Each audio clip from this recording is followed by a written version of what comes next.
Okay, hi everybody, how you doing? Welcome to Enjoyable at Home video number 5. Give me a high five for number 5 video. Got ya. Hope you're all doing well. I hope you're all keeping fit. I'm going to give you some activities to try today in the house, like I'm doing just now, or out in the garden, or wherever you may be. I'm sure you're finding lots of cool places to do exercise right now. It's amazing what can get done in very small spaces. So we're going to need some equipment for today. I'll tell you first what we're going to use, then you can maybe go off, find it, bring it back, and we can carry on with the activities. Okay, so what we're going to need, things that we've used before in our at-home activities. I've got a tennis ball or a rolled up ball of socks. Got a smaller one, got a bigger one, depending on how difficult you want to make these things. Okay, I've got some canes that I used in my last activity out in the garden. So anything long, like a big long meter stick or a broom handle, anything you've got, you might have garden canes that you can use as well. I've got a couple of toy cars. I've got a big one, which the little kids might want to use for the activity. I've got a smaller one. You might even want to go even smaller than that, okay? And I've also got a couple of pieces of rope, long pieces of string, anything that can make a windy line. And last of all, I've got a couple of hula hoops. These are going to be markers for me. So you don't need hula hoops, just anything that can make a mark and show different distances. Okay, so you guys go off, get your list, see if you can find all these sorts of things, and then come back. So hit pause. Okay, so you're back. We're ready to start. First activity is just a nice little easy warm-up, okay? I sometimes play this game with the older children at Enjoyable when we're playing tennis. And we use a racket and we balance the ball on the racket for this one. So older kids, if you recognise this and you've got a racket at home and you want to make it trickier, then by all means do it. The easy version is we're going to do 4 different activities to do with the weather. Now, we've been having amazing weather in Scotland recently, but, you know, things can change very, very quickly. Hopefully not as extreme as the 4 types of weather that we're about to do. Our first set of weather is going to be a flood. So what we're going to do is we're going to run around in a small space, or if you've got lots of space out in the garden, run around, use your space well. We're going to get our grown-up to call out flood. When they call out flood, we have to imagine there's lots of water around us, so we have to keep afloat by swimming. Use those arms, make nice big shapes as you're swimming around. Okay? Now the next thing that your grown-up might shout out is hurricane. If there's a hurricane, it's going to blow us around and around, change direction, around and around. Okay? If our weather changes and suddenly we have bushfires, everything around us is going to be on fire. So what we have to do is jog on the spot and try and stamp out those fires with our feet. Okay, lots of different stamps with both feet changing direction. And the last type of weather we're going to have is an earthquake. If there's an earthquake, the whole earth is going to start to shuggle. So let's get you jumping up and down, landing on both feet. Keep your knees bent as you land. Okay? So that's 4 different types of weather for your grown-up to call out, and you have to try and remember those 4 different actions each time. Maybe you can make up some new ones and you can let me know what they are. We can add them to our games. Okay, so hopefully you're warmed up. Are you stretched out? Put those feet out all the way. Nice straight legs, come down to the ground. Crawl out, crawl back in, and ease those feet back together.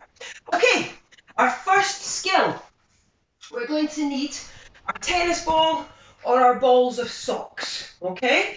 Now, for the older kids, we are going to get you to spell your name. I hope you already know how to spell your name, bigger kids. Sometimes I struggle with mine. I have to remind myself. So this is a good game to remind me. See, I'm throwing in schoolwork with Enjoyable. Clever, eh? So I've got my tennis ball. What I'm going to do is just do a little throw up in the air. When it came down, I caught it in both hands. You're going to need your big glove for this. 2 hands, bit of glue here, bit of glue here, stick it together. There's your nice big glove. Nice and soft, ready to catch the egg falling out the nest so it doesn't crack. So what I'm going to do is throw the ball up. If I catch it, I give myself a C. If I catch it again, I give myself an L. If I catch it again, I give myself an A. So I'm trying to spell C-L-A-I-R-E. I could make this really difficult and try and spell Claire the bear. But I'm not sure. I think I might need some help with that one. So older kids, I would like you to do this with your name. If your name is Sam or Jim or B, it's going to be a bit easy, isn't it? So what you want to try and do is start to bring in the sports that we do at Enjoyable. Start with R, U, G, B, Y. What does it spell? Rugby. Shout it out. Start with shorter sports like rugby, tennis, then maybe build yourself up. If you're getting up to baseball, football, then push it. Can you get up to volleyball? Can you go that little bit further? Dodgeball. Make those words longer and see if you can catch on each one. If you drop the ball, go back to the beginning and respell the word. Okay? Littler kids, you're probably going to need your grown-up to help you with this one. So you might want to use balled up socks. They're a bit softer, maybe a little bit easier to catch, like our bean bags. What you want to do is get mummy or daddy or your grown-up that's at home with you to gently throw the socks to you. Nice big glove for it to land in. Let it see where it's going to go. And we're going to get you to do animals. So if you get a K, then an A, then a T, that spells cat. And at the end, if you manage to do all 3 letters and catch, you shout out woof. No, cats don't woof. What do cats do? They say meow. So try D, try O, try J. What does that make? D O G, Claire, sorry. Spelling mistake there. D O G, dog. K O W, cow. Try lots of different things. And little ones, when you get better at this one, you try to spell your name. And when you get to the end, shout it out and be very, very proud of your catching skills. Okay, so we'll put them to the side for now. What we're now going to do is bring in our cars, okay? Little kids, bigger car, bigger kids, smaller car, because we want to stretch you a little bit more. We're going to start with 2 feet together.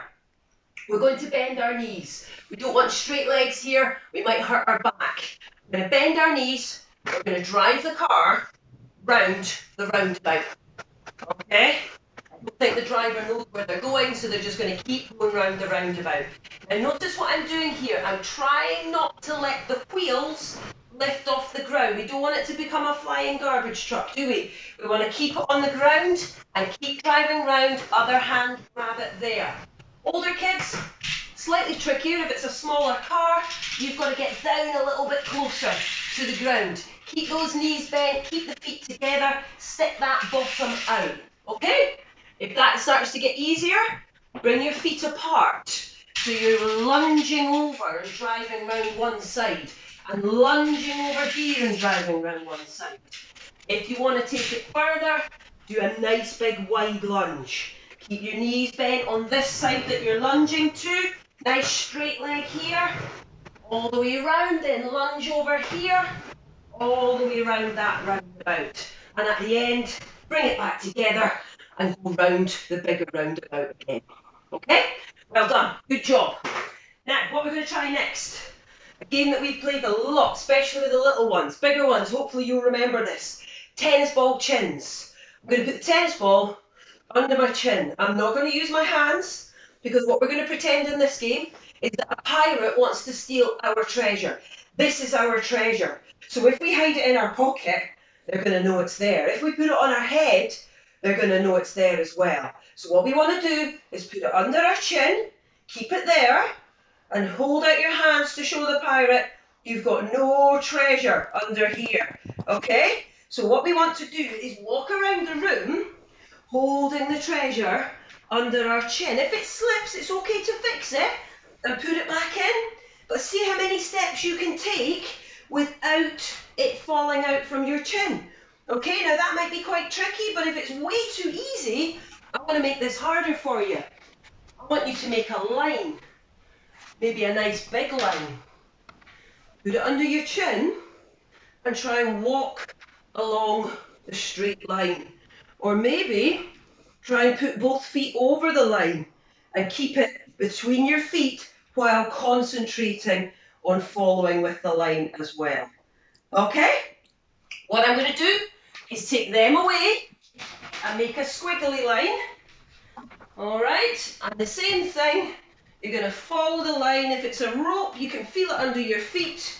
If that's too easy, try and follow it backwards all the way.